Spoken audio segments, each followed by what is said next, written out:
today? I hope you all are keeping well. So, today we are going to start a new lesson. Are you all interested? So, let's begin. Before we begin our class, I'm going to ask you something fun. Have you ever been on train journeys? Do you all enjoy train journeys? I hope you all do. And have you ever noticed how the scenes outside the train windows keeps changing like a movie playing in fast forward? Trains are truly magical, aren't they? Whether it's the sound of the wheels clicking on the tracks or the whistles blowing or even the beautiful scenes that goes outside of the window, train journeys are truly magical, isn't it? So today we are going to read a poem that beautifully captures these experiences of a train journey.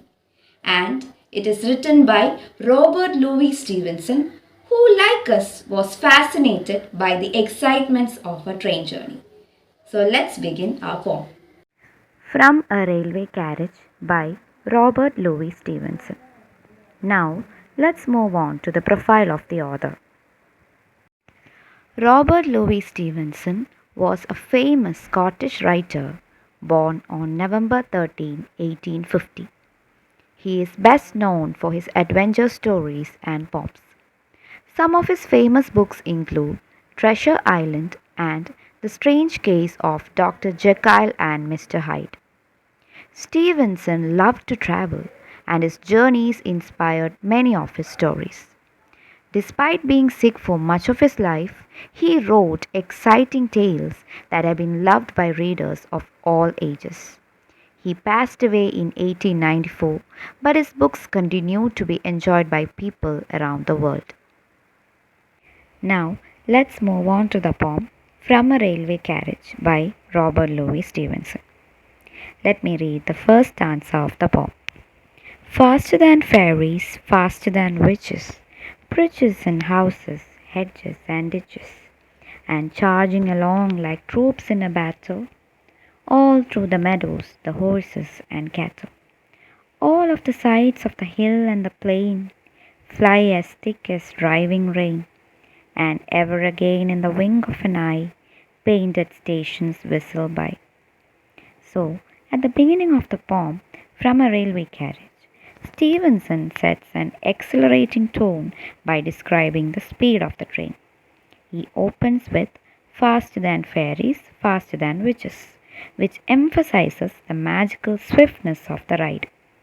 The train rushes past bridges, houses, hedges, and ditches, creating a vivid and dynamic image of the landscape. He compares the train's movement to charging along like troops in a battle, conveying a sense of urgency and power. As the train travels through the countryside, it passes meadows, the horses, and cattle, showcasing vibrant rural life.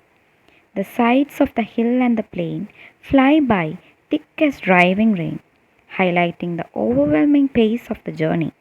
Finally, in the wink of an eye, painted stations whistle by, captures the fleeting nature of these moments, reinforcing the sense of wonder and excitement that comes with traveling by train.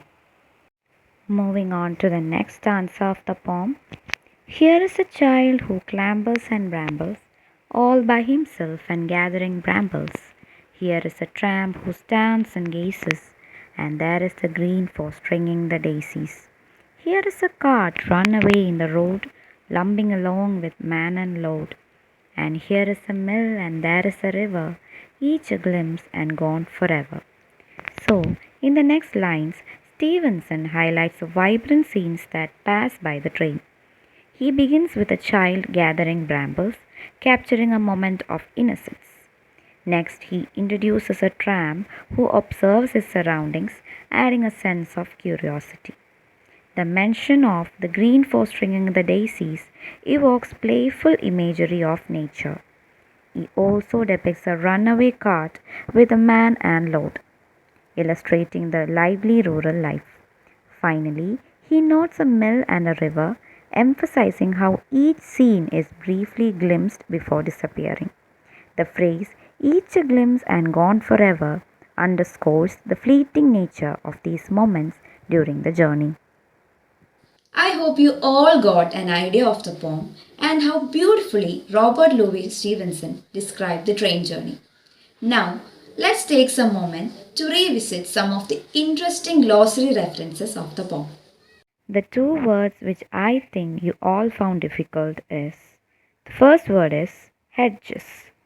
Hedges is a fence or boundary formed by closely growing bushes or shrubs. The second word is clambers. Meaning of clambers is to climb or move in an awkward and laborious way, typically using both hands and feet. I hope you all got a clear understanding of these words. Now, in order to check your understanding of the poem, I'm going to ask you some questions. The first question is, what is the theme of the poem? Let me repeat the first question. What is the theme of the poem? The second question is, what all scenes does the poet see from the railway carriage? Let me repeat the second question. What all scenes does the poet see from the railway carriage? I hope you all got the answers to the questions. So let me discuss it with you. The first question is, what is the theme of the poem? The theme of the poem is the thrill and beauty of travel. The second question is, what all scenes does the poet see from the railway carriage?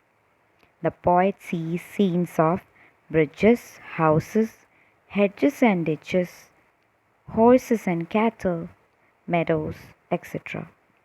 Now, I'll give you a follow up activity. You have to complete it and bring it on the next class. Write the summary of the poem.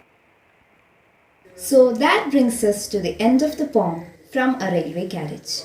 The poem beautifully captures the thrill and rapid pace of a train journey, vividly describing the ever changing scenery through rhythmic and descriptive language.